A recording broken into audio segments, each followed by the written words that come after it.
미국에서 오신 선교사님이 아이들에게 말씀을 가르치다가 하나님 아버지와 그 아들이신 예수 그리스도를 설명을 했습니다. 그러니까 한 아이가 손을 번쩍 들더니 선교사님 궁금한 게 있습니다. 질문하라고 그랬어요. 그랬더니 하나님은 아버지시고 예수님은 아들이신데 어떻게 부자지간에 성이 달라요? 재혼하셨나요? 이렇게 물어봤어요. 그러니까 그 뒤에서 그 얘기를 들은 친구가 뒤통수를 팍 치면서 야, 이 바보야, 그것도 몰라? 서양 사람들은 성이 뒤에 있는 거야. 하나님, 예수님 임시야, 임시. 임 집사님이 제일 좋아하시네.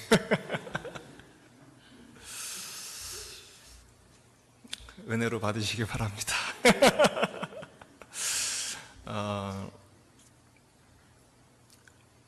나면서부터 안진뱅이였던 그 선천성 장애인을 베드로와 요한이 예수 그리스도의 이름으로 일어나 걷게 한 기적 같은 사건이 일어났죠.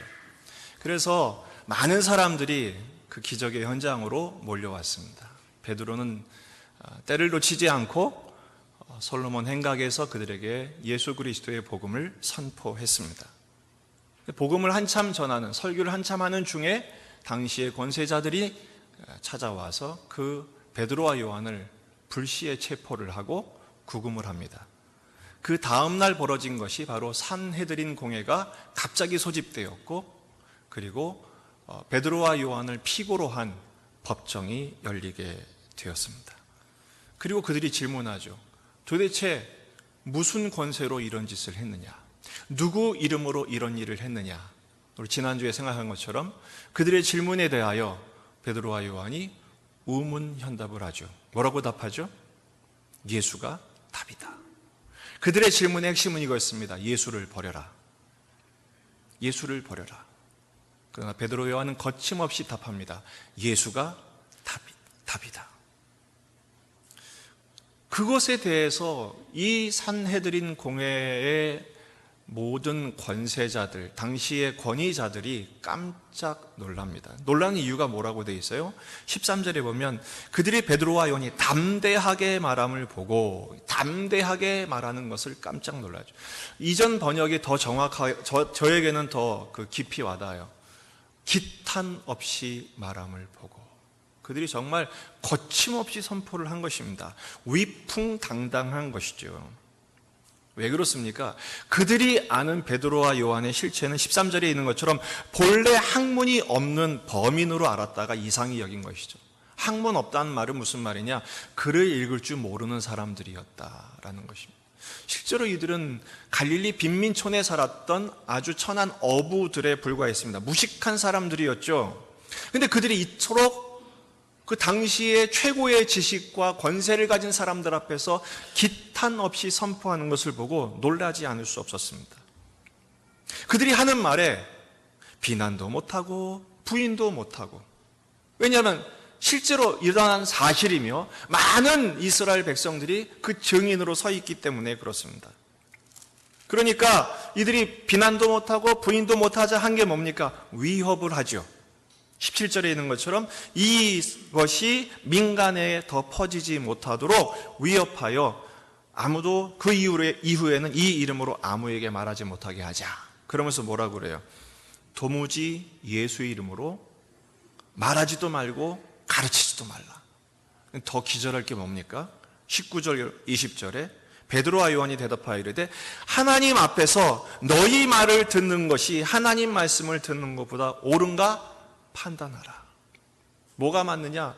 하나님 말씀을 들어야 되느냐? 너희들 말을 들어야 되느냐? 그러면서 쐐기를 박죠. 20절에 우리는 보고 들은 것을 말하지 아니할 수 없다. 어디서 도대체 이런 용기가 나오는지 모르겠어요.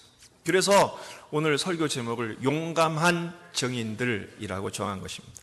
사실은 더 이렇게 하고 싶었어요. 정확하게 말하면 용감한 형제들. 무슨 영화 제목 같아가지고, 그래서 아예 성경적으로 용감한 증인들이라고 바꿨습니다. 나중에 맨 마지막에. 하지만 오늘 정말 제가 쓰고 싶은 제목은 이겁니다. 용감한 형제들. 어떻게 베드로와 요한은 이렇게 용감하게 선포할 수 있었을까요? 어떻게 그들은 그런 용기, 위풍당당한 모습을 보일 수 있었을까요? 여러분, 산헤드린 공회의 이 공회원들은 만만한 분들이 아닙니다. 당시의 모든 권세를 가진 분들이에요. 오늘날로 말하면 최고의 권세와 권위를 가진 국회의원들, 대법관들이 모인 자리라고 해도 과언이 아닐 만큼 대단한 사람들 앞에서, 저 같은 경우는요, 제가 이렇게 운전하다가 교통경찰이 이렇게 오라고만 해도 가슴이 벌렁벌렁 하는데, 그렇지 않습니까? 근데 이 최고법정이 불러가지고 막 준엄하게 꾸짖는데, 거기서 막 오히려 막 큰 소리를 치고 당당하게 선포하고, 어디서 이런 용기가 나오냐 이거죠. 우리는 현실의 문제 앞에서 여지없이 마음이 물같이 녹아져 내릴 때가 많습니다. 믿음을 가졌지만 더 강력해 보이는 세상 앞에서, 그리고 좀 어쩌지 못하는 붙들린 현실 앞에서 주저앉을 때가 참 많습니다. 오늘 이 말씀을 통해서 이 사도들, 이 형제들이 가졌던 믿음의 용기가 오늘 우리에게 주어지는, 회복되는 역사가 일어나기를 주의 이름으로 축원합니다. 어떻게 이렇게 담대할 수 있었을까? 첫 번째는 부활하신 예수님을 만난 까닭입니다. 10절 말씀을 보면 10절뿐 아니라 베드로의 전체 설교의 논지는 딱 하나입니다. 너희가 죽인 예수, 그가 살아나셨다. 지금 산헤드린 공의원, 그 사람들의 예수를 죽인 당사자들 아닙니까? 그들이 유죄 판결을 내렸고 결국은 총독을 통해서 예수님을 십자가에 매달아 죽게 만들었던 당사자들 앞에서 어떻게 이 형제들은 예수가 살아나셨다라고 말할 수 있었을까요? 이유는 하나입니다. 그들이 부활하신 예수님을 직접 만났기 때문입니다.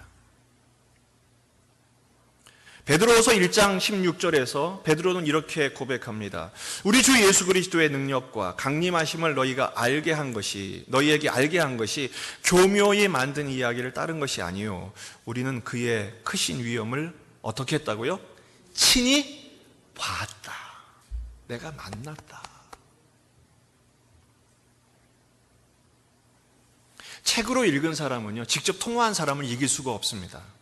하지만 통화한 사람이 못 이긴 사람은 누굽니까? 직접 만난 사람입니다. 이 베드로는 예수님을 직접 만났다는 것이죠. 그렇기 때문에 아무리 지식을 갖고 있어도 그들이 당해낼 수 없었던 것입니다. 또 야고보서 1장 1절을 보면 하나님과 주 예수 그리스도의 종 야고보는 흩어져 있는 12지파에게 문안하노라. 이 야고보가 누구죠? 예수님의 동생이잖아요. 근데 뭐라고 그럽니까? 하나님과 주 예수 그리스도의 종, 자기를 누구라고 그래요? 형을 주 예수 그리스도의 종이라고 그래요. 어떻게 그럴 수 있었을까요? 죽으신 예수님도 보았고 부활하신 예수님도 만났기 때문입니다.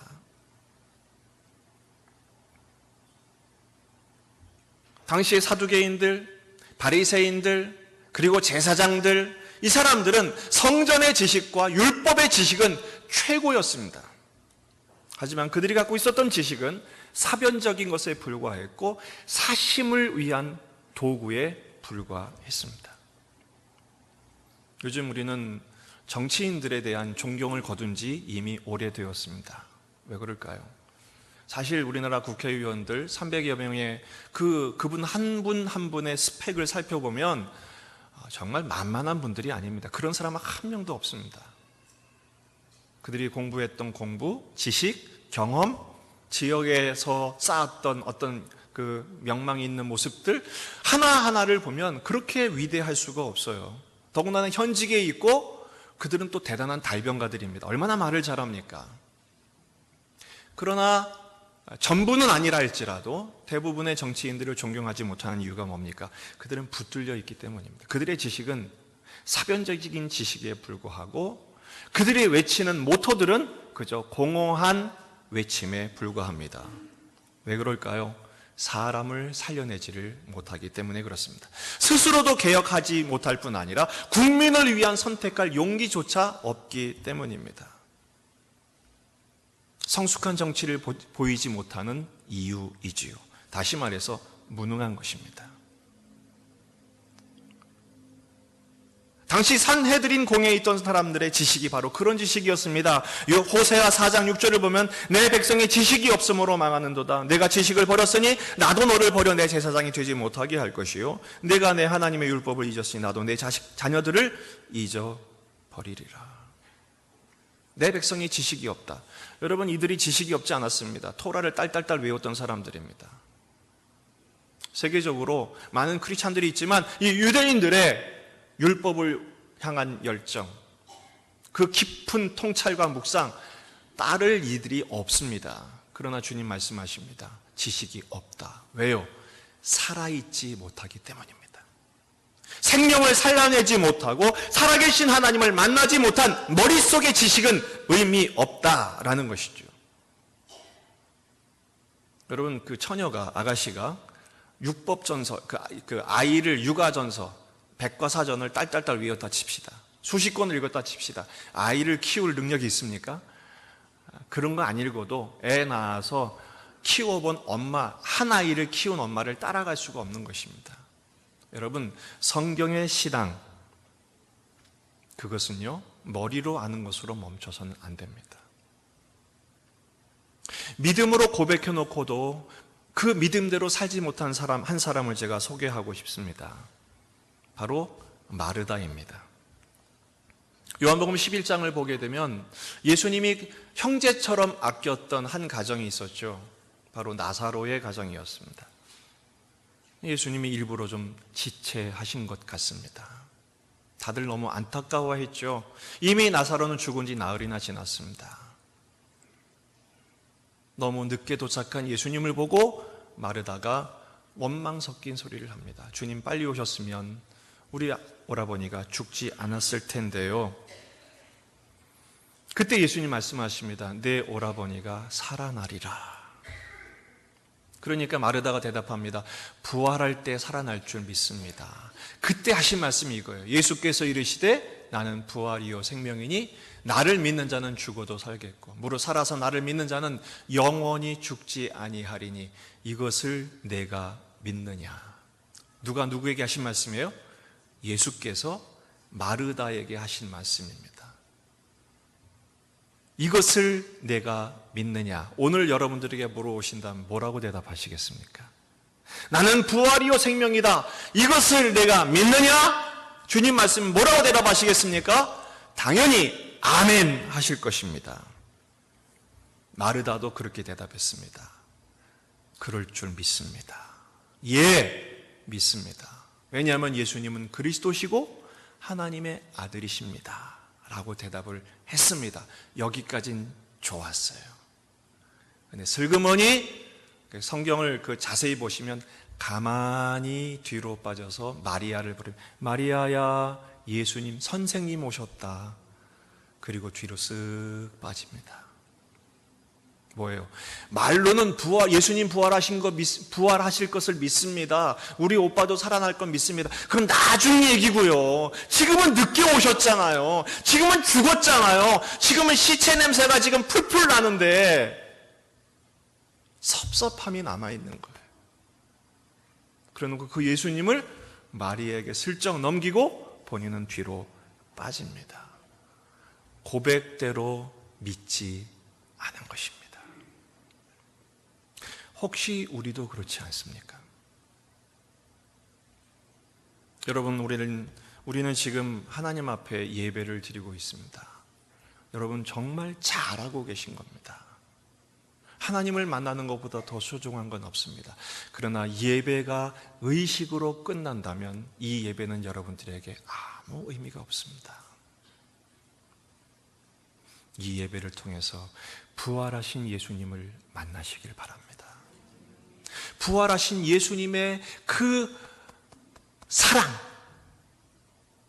부활하신 예수께서 부활하신 것처럼 우리도 부활케 하시고 오늘도 새 생명, 영원한 생명을 주시는 분이심을 제대로 믿으시기를 주의 이름으로 축원합니다. 우리가 예배 끝 순서 중에 축도 바로 전에 하는 게 뭡니까?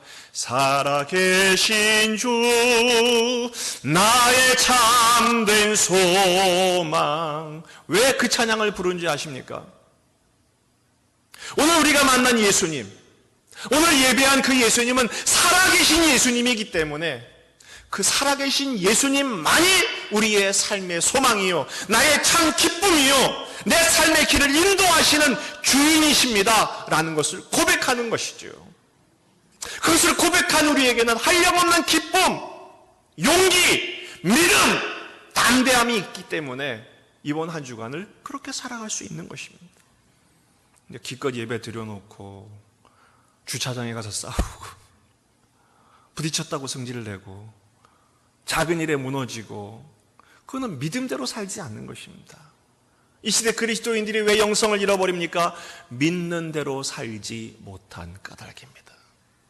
여러분, 우리가 기도해야 될 것 같아요. 여러 가지 기도해야 되겠지만, 주님, 고백대로 살게 해주세요. 믿음대로 고백하게 해주세요. 고백대로 살게 해주세요. 살아계신 주님을 날마다 만나 그 믿음으로 용기 얻게 해주세요. 그 부활하신 주님을 절대 놓치지 않는 우리 모두가 되기를 주의 이름으로 축원합니다. 두 번째는 바로 베드로와 요한은 사랑하는 하나님을 만났기 때문입니다. 오늘 19절 말씀에 저들의 위협 앞에서 베드로와 요한이 담대하게 말합니다. 베드로와 요한이 대답하여 이르되 하나님 앞에서 너희 말을 듣는 것이 하나님의 말씀을 듣는 것보다 옳은가 판단하라. 하나님 앞에서. 이게 그저 말하기 위해 끼워 놓은 단어라고, 문장이라고 생각하시면 크게 잘못 보시는 겁니다. 이것은 체험적인 고백인 것입니다. 나는 지금 하나님 앞에 서 있다라는 것입니다. 코람 데오. 나는 지금 하나님 앞에 서 있다. 하나님이 여기 계시고 나는 하나님 앞에 서 있다. 지금 기라산 같은 당시의 권세자들이 다 앉아 있지만, 산헤드린 공회원들은 70여 명이거든요. 70명이 앉아 있지만 나는 지금 당신들이 보이지 않고 당신들 위에 계신 누구를 본 거예요? 하나님을 보고 있다라는 것입니다. 얼마 전까지만 하더라도 이 베드로와 요한은 다락방의 문을 꽁꽁 걸어 잠그고 로마 군병들이 무서워서 숨어 있었던 비겁한 사람들이었습니다.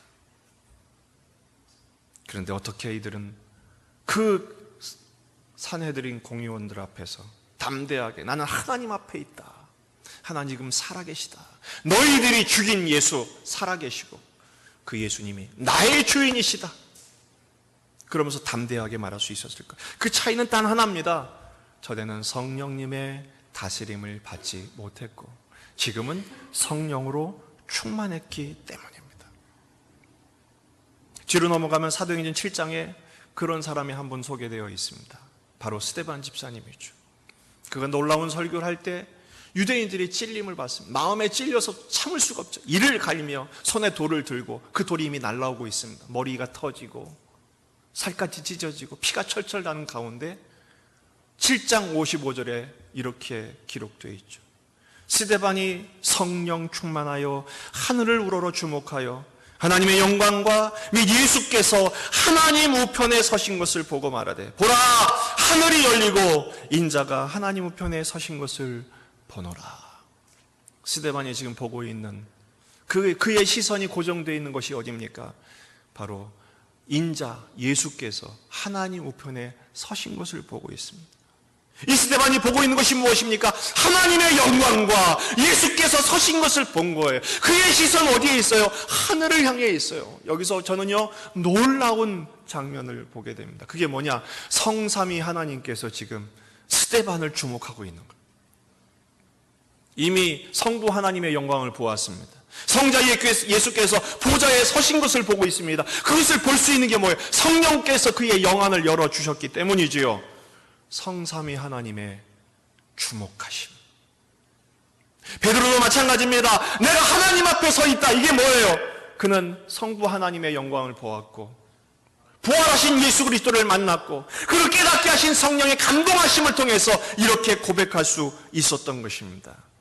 여러분, 이것은 베드로만의 이야기가 아니라 스데반의 이야기가 아니라 오늘 이 시대를 살아가는 나 한 사람, 아무도 기억해주지 않는, 불러주지 않는 나의 이름을 부르시는 성삼위 하나님의 사랑하심, 주목하심, 우리를 붙드심의 은혜인 것도 믿으시기를 바랍니다.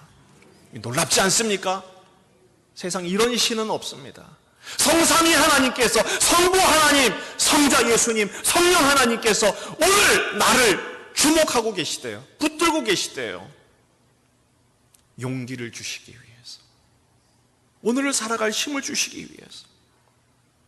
저는 오늘 본문에서 또 한 명의 용감한 형제를 주목할 수 있었습니다.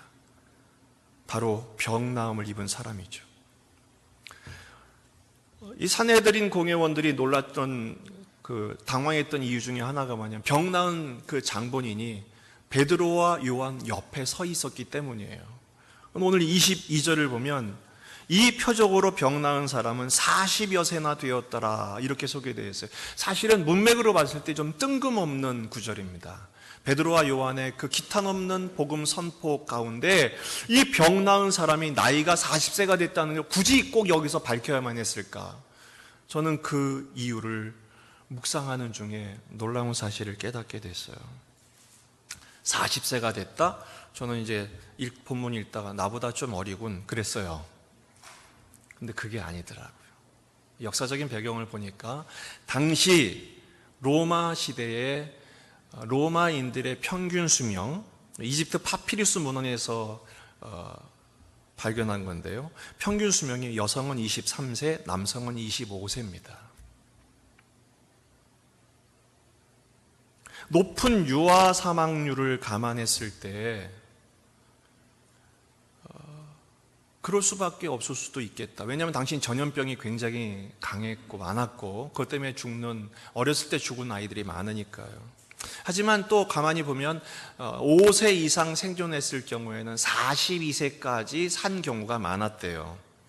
그리고 다른 문헌을 보면 유대인들의 당시 평균 수명이 한 40세쯤 됐다고 이야기합니다.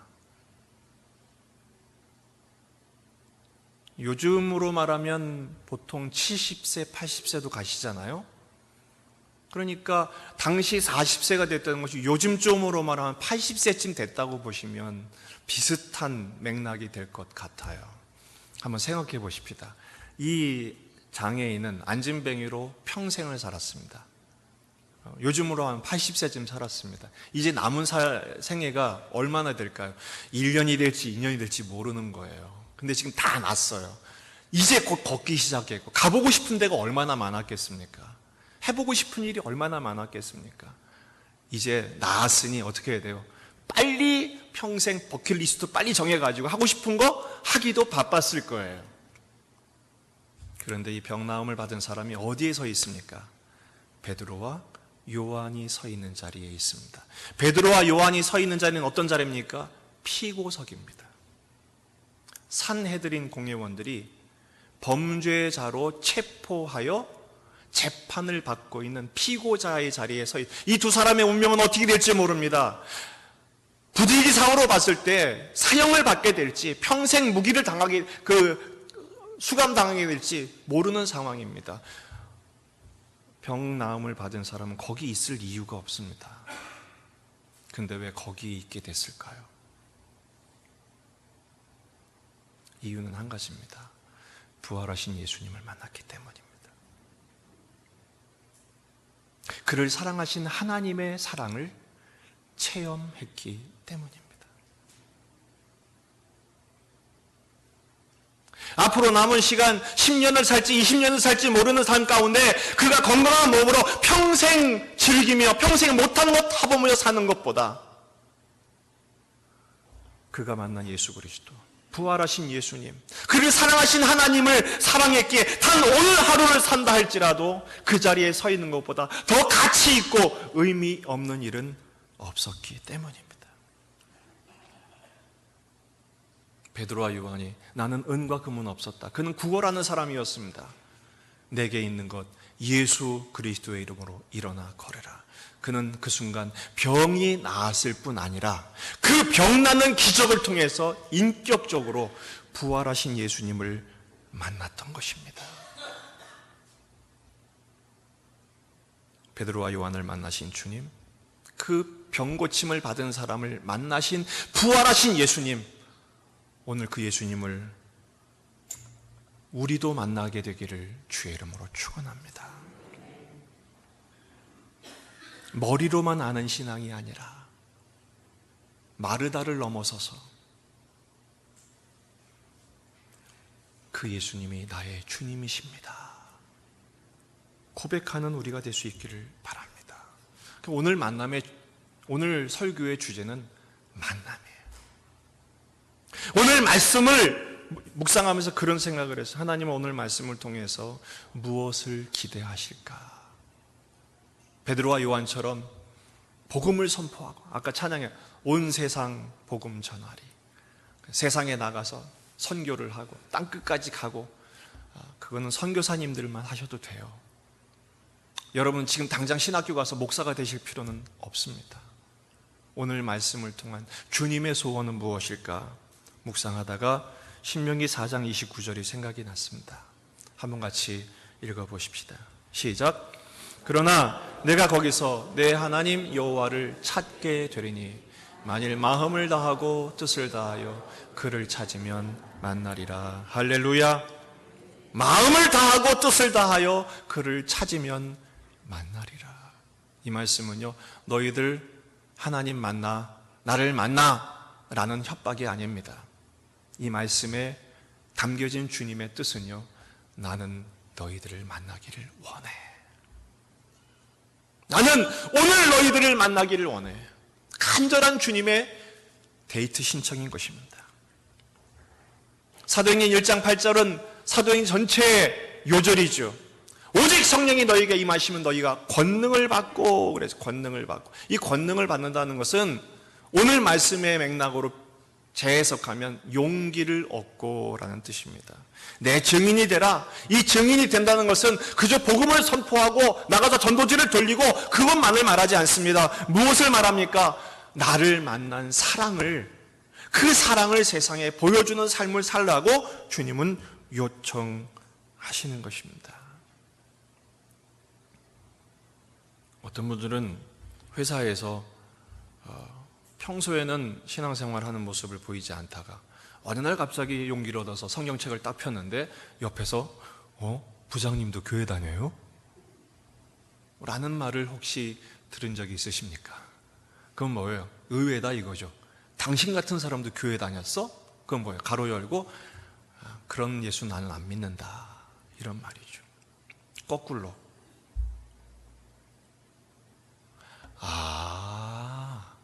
교회 다니셨군요. 그건 뭡니까? 참 이상하다. 어떻게 저런 상황에서 저런 선택을 할까?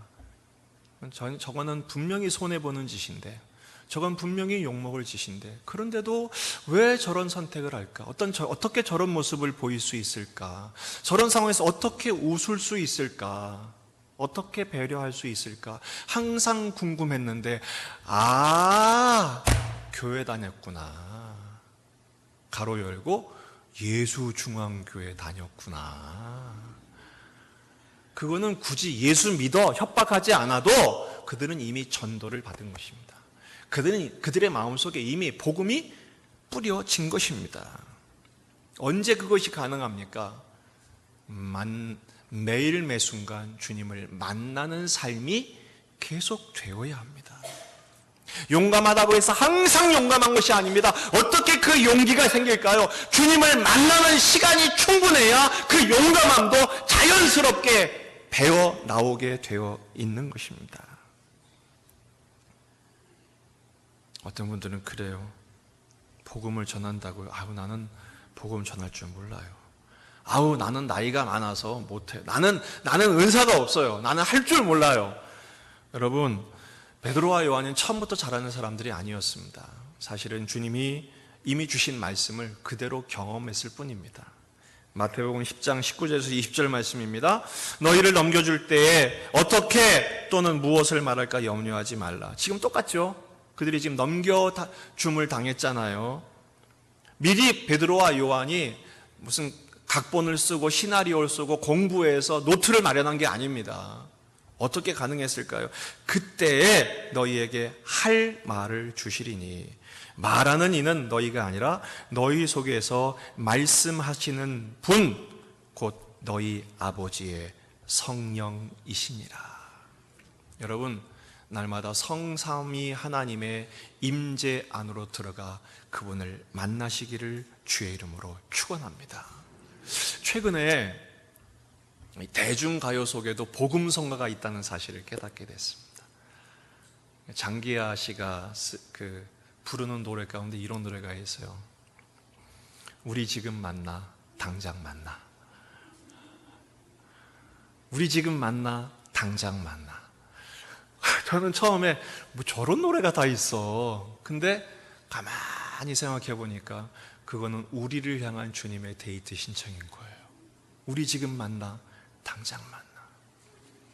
여러분, 모세가 하나님의 그 설계도를 따라 성막을 짓기도 했지만 자기 개인 회막도 만들어 놨어요. 그는 어디로 퇴근했느냐? 자기 회막으로 퇴근을 했어요. 그리고 모든 백성들이 그 회막으로 퇴근하는 모세를 향해서 빠이빠이 안녕 인사를 합니다. 이 회막이 어떤 곳입니까? 성막은 공적으로 하나님의 임재를 경험하는, 이 백성 가운데 임재하신 하나님을 만나는 장소요. 모세의 개인 회막은 우리 지금 만나, 당장 만나, 예수님을 만나고, 예수님의 그 부활하신 예수님을 만나고, 그를 사랑하신 하나님의 성삼위 하나님의 임재를 경험하는 하나님의 집이었던 것이죠. 여러분, 이 예배당에서 예배를 드릴 때 공적으로 하나님을 만나시는 일에 성공하셨다면, 여러분의 가정과 여러분의 일터가 삶 속에서 임재하시는 그 하나님과의 인격적인 만남, 사랑의 만남, 깊은 만남을 경험하는 예배당이 되시기를 주의 이름으로 축원합니다. 바로 거기서 여러분들은 그 사랑의 힘으로 담대하게 그 하루의 삶을 사십시오. 직장인으로서의 삶을 사시고요, 그 가정의 식구들로서의 삶을 사십시오. 가끔은 여러분들이 아이들을 위한 핑계를 대실 때, 우리 애는 너무 훌륭한데 친구를 잘못 만나가지고 이렇게 됐어요, 그런 핑계를 대는 일들을 종종 듣게 됩니다. 여러분, 친구를 잘 만나셔야 됩니다. 예수님이 우리의 친구가 되어주시지 않습니까? 그 회막에서 교리적으로는 성삼위 하나님의 영광의 임재를 경험하시고요, 개인적으로는 친구이신 예수님과의 깊은 사귐을 누리십시오.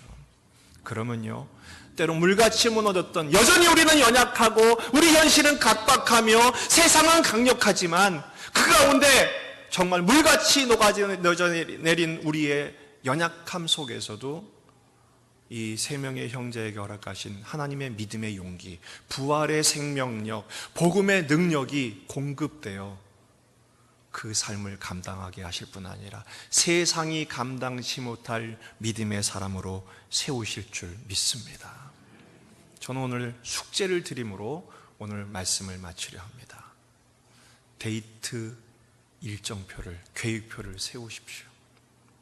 이번 주에 나는 하루의 시작을 아침의 묵상으로 시작하겠다. 하루의 시작을 새벽 기도로 시작하겠다. 일주일의 시작을 예배로 시작하는 것처럼 하루의 시작을, 그리고 매일 매 순간, 모슬렘들은 하루에 5번씩 기도한다잖아요.